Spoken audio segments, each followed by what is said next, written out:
इसके अलावा ये और करने की कोशिश कर भी क्या सकते हैं?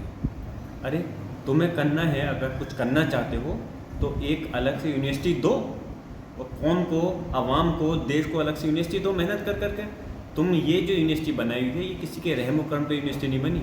ये अलीगढ़ मुस्लिम यूनिवर्सिटी के जो संस्थापक थे हमारे सर सैयद अहमद खान साहब ने, उन्होंने अपनी दिन रात एक कर करके, खून पसीने एक करके, जो मेहनत और मशक्क़त के बाद में उस वक्त, जिस वक्त एजुकेशन को कोई ख़ास तवज्जो नहीं दी जाती थी, उन्होंने उस वक्त इस यूनिवर्सिटी को खड़ा किया था। और उसकी उन्होंने अगर मेहनत से यूनिवर्सिटी बनाई है तो आप कौन होते हो कि उस यूनिवर्सिटी के नाम को बदलने वाले? आपको क्या अधिकार है? आपके अंदर हिम्मत है तो कौम के लिए दूसरी यूनिवर्सिटी बनाकर, एक जो इंसान एक कॉलेज नहीं बना सकता और वो एएमयू पे जिसकी हैसियत इतनी नहीं है, वो अलीगढ़ मुस्लिम यूनिवर्सिटी पे उंगली उठाने की बात करता है। शर्म आती है हमें ऐसे लोगों पे। रही बात मुसलमानों की, अरे मुसलमानों से क्या आप क्या चाहते हो? मुसलमानों ने भी इस देश के लिए कुर्बानी दी है। हज़ारों लाखों की तादाद में लोग शहीद हुए हैं। जब देश आज़ाद हुआ था उस वक्त मुसलमानों की कुर्बानी किसी से कम नहीं है। अगर मुसलमानों ने कुर्बानी दी है, अगर उस वक्त मुसलमान साथ नहीं देते तो ये हिंदुस्तान कभी आज़ाद नहीं हो सकता था।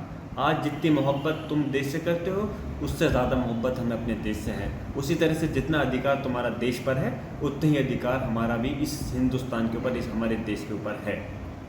सर, अलीगढ़ मुस्लिम यूनिवर्सिटी की इस्लामिक स्टडीज़ डिपार्टमेंट ने फैसला किया है कि अब एएमयू में सनातन धर्म की भी जो है पढ़ाई कराई जाएगी। क्या मानते हैं इसको, किस तरह से देखते हैं आप? वहाँ के छात्र भी रहे हैं।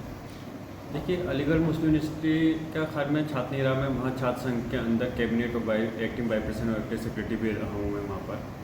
अलीगढ़ मुस्लिम यूनिवर्सिटी एक ऐसा दायरा है जिससे कि सिर्फ अलीगढ़ का नाम रोशन नहीं होता बल्कि पूरे देश का नाम रोशन होता है पूरी दुनिया के अंदर। और अलीगढ़ मुस्लिम यूनिवर्सिटी से पढ़ने के बाद में कि जो वहाँ के लोग पढ़ाई करने के बाद पूरी दुनिया के अंदर अपनी सेवाओं को, अपनी सर्विसेज दे रहे हैं और लोगों की खिदमत को अंजाम दे रहे हैं।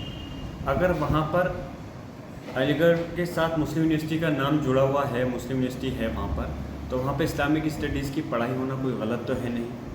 लेकिन मैं समझता हूँ कि अगर आप एएमयू के अंदर सनातन की स्टडीज़ को अगर लागू कराते हो तो फिर बीएच यूनिवर्सिटी है, मैं कहता हूँ कि उसके अंदर भी इस्लामिक स्टडीज़ की भी दुनियाद की जो पढ़ाई है उसमें भी मिलनी चाहिए। ऐसा भेदभाव क्यों? आप एक इनडायरेक्ट तरह से आप उस पर दबाव डाल करके एएमयू के अंदर इस कोर्स को स्टार्ट कराते हो। चलिए, वैसे हमारे धर्म के अंदर ऐसा नहीं है कि किसी धर्म की तालीम नहीं मिलनी चाहिए, सीखना चाहिए, पता चलना चाहिए। लेकिन मेरी मांग है, अगर एएमयू के अंदर सनातन धर्म की पढ़ाई हो सकती है तो फिर बीएच यूनिवर्सिटी के अंदर इस्लामिक स्टडीज़ की पढ़ाई क्यों नहीं हो सकती? वहाँ भी उसकी पढ़ाई होनी चाहिए, वहाँ भी दीनियात इस्लामिक स्टडी पता चले, वहाँ के लोगों को मालूम चलना चाहिए कि इस्लाम क्या चीज़ है और दीन क्या चीज़ है।